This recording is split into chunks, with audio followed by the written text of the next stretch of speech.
जी नमस्कार, प्रणाम। हम विपिन गुप्त और आप सबके बीच में स्टूडियो से कुछ सुनाए जा रहल बनी अपने गाना के माध्यम से।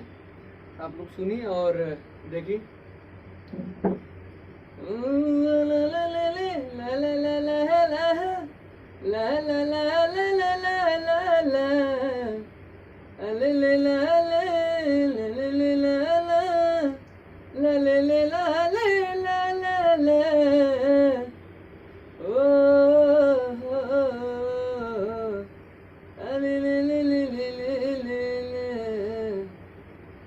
ये देखिए आपको सुनाते हैं 2000, ये हमारा है 2019 का गाना है बकलोलवा मिलल बारे माई। आप लोगों को सुनाते हैं, देखिए।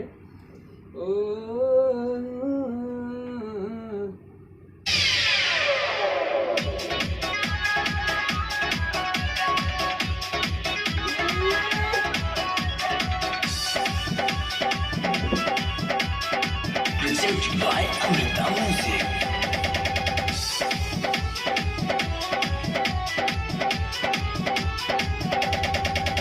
सुनु माई रे ओ कर खेला उता दूरे दूरे ही रहना, उता दूरे दूरे ही रहना।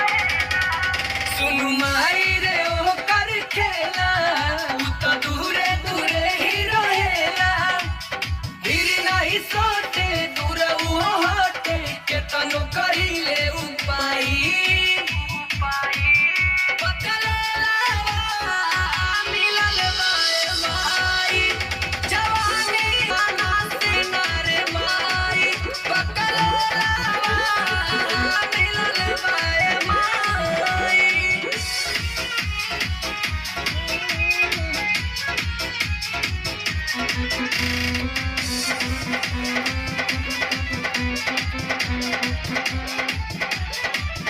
लजकोरे बाटे हो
चलिए दोस्तों, तो ये था मेरा गाना और इससे रेगुलर मैं अपडेट रहूँगा अपने यूट्यूब पे फिर स्टूडियो के माध्यम से। तो अच्छा लगेगा तो लाइक करिएगा।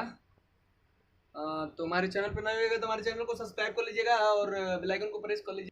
मिलते हैं अगले वीडियो में, तब तक के लिए नमस्कार, प्रणाम, वंदे मातरम।